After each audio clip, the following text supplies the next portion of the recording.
It was against the law for an African to own shares in a public company.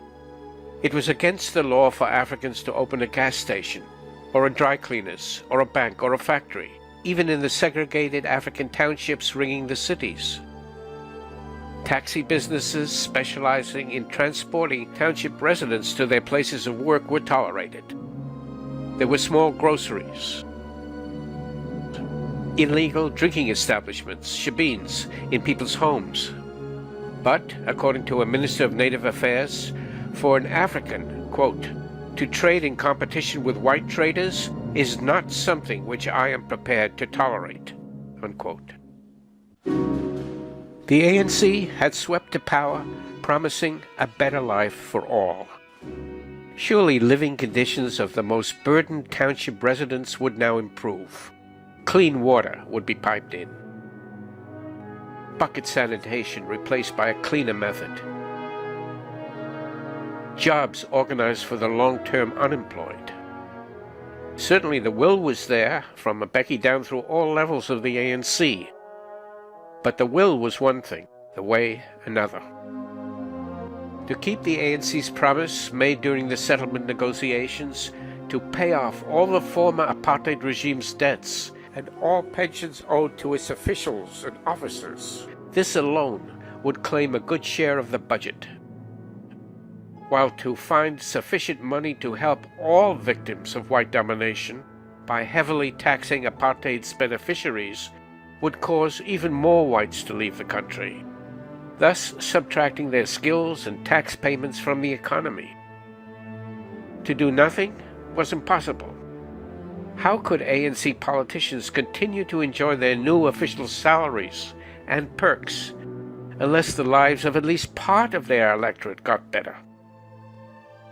Some politically ordered transfer of wealth and economic advantage from white to black had to occur, and rapidly, despite resulting losses of skills, foreign investment, and revenue.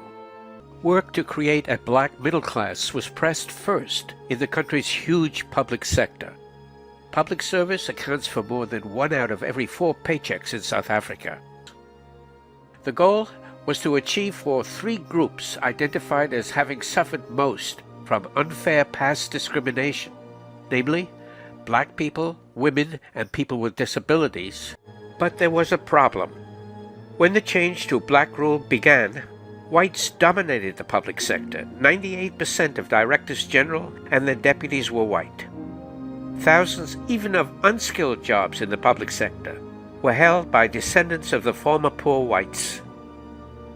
Moreover, the agreement under which whites handed power over in 1994 protected all white public servants in their jobs for a sunset period of 5 years. Thus, to create openings quickly in every branch and at every level of public service for persons formerly excluded, the government had no choice but to offer attractive early retirement and voluntary severance packages to the incumbents. Tacked on to the cost of these hefty severance packages were additional billions of rands spent to re-engage many of the former white managers and professionals as consultants, in effect a parallel civil service, to help their replacements with work for which an inferior apartheid educational system had left them unprepared. This expensive solution was less costly than an unsustainable program to provide the millions of unemployed with government-paid work. Within 7 years, more than half the top managers in the civil service were African, and more than 3/4 of the public services as a whole was African, colored, and Indian. Without question, a better life for some was achieved quickly. But there were also minuses. Thus, he well understood that economic growth required that the country at least halt the outflow of scientific and technological personnel, most of whom were white. Their exodus had begun in the waning years of the apartheid regime before the ANC came to power. To stem the outflow would have required establishing an effective police service and ending affirmative action. But he had to counter the vehement opposition of organized workers to his business-friendly policies. How else to do this, other than by speedily building up an order of people who would actually experience the promised better life? But first, rapid racial transformation was also pursued in the private sector. The private economy accounted for roughly 9 out of 10 jobs. Hiring and managerial decisions here were not in the hands of government ministers and appointees. Yet the government was not powerless. Without backtracking on the 1994 settlement that had left the property rights of whites constitutionally entrenched, the ANC government nevertheless was able to enact laws to reshape how businesses in South Africa were run, whom they hired, even the racial composition of their management and ownership. Termed Black Economic Empowerment, BEE for short. This, together with affirmative action in the public sector, helped bring about one of the largest and swiftest reallocation of wealth and opportunity between groups within a society without revolution. Already, by the year 2000, only 16 years after liberation, black consumers for the first time outspent whites, and nearly 1/4 of the richest tenth of the population was black. Businesses with more than 50 employees were required to submit to the government affirmative action plans, setting targets and timetables for the employment of the historically disadvantaged at every level of the business, from unskilled to top management. Black economic empowerment also encompassed business ownership. Legislation in 2003 prescribed black ownership percentages for branches of the private sector. Thus, 15% of the equity of mining houses had to be in black control by 2008, and 26% by 2013. To comply with this, companies offered to sell the number of shares that would satisfy the required ownership percentage at a discounted rate to members of previously disadvantaged groups. These persons, even with few if any funds of their own, nevertheless could obtain bank loans for buying the shares, which, because of the price discount, were worth more to the bank as collateral than the amount of the loan. Businesses were required to submit certificates verified by SANAS, the South African National Accreditation Service, reporting their degree of compliance with each of the 7 empowerment criteria. The 7 criteria were differentially weighted. Thus, a maximum of 20 points out of 100 points total score could be earned for degree of black ownership. Up to 10 points could be earned for black management control, and so on. Points could be earned for skills development, depending on the percentage of payroll spent on training black staff. Up to 20 points out of the 100 total could be earned for preferential procurement, calculated on how much of the company's supplies were purchased from other BEE companies. The higher their black economic empowerment total score, the greater the purchasing company's own preferential procurement rating would be.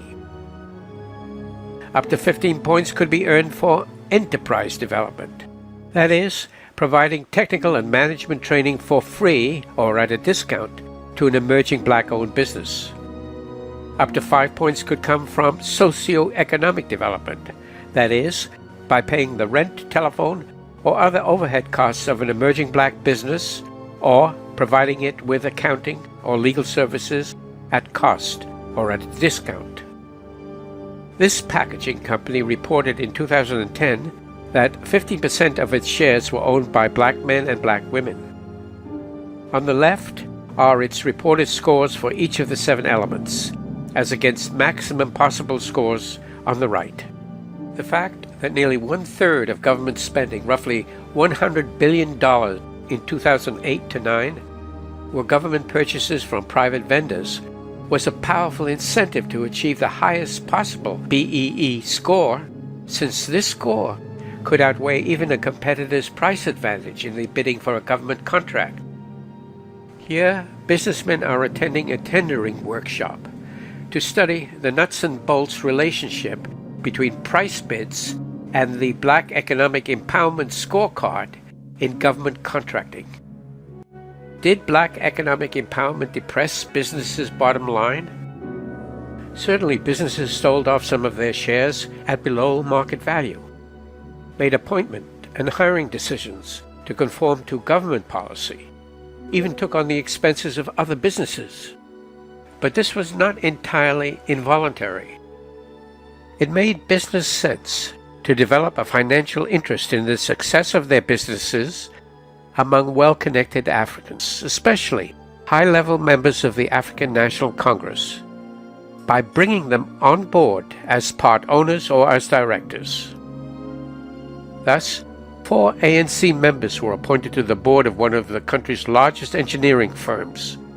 Among them, Matthews Fosa, first Premier of Mpumalanga Province, and after 2007, Treasurer General of the African National Congress. 10 other companies placed him on their boards.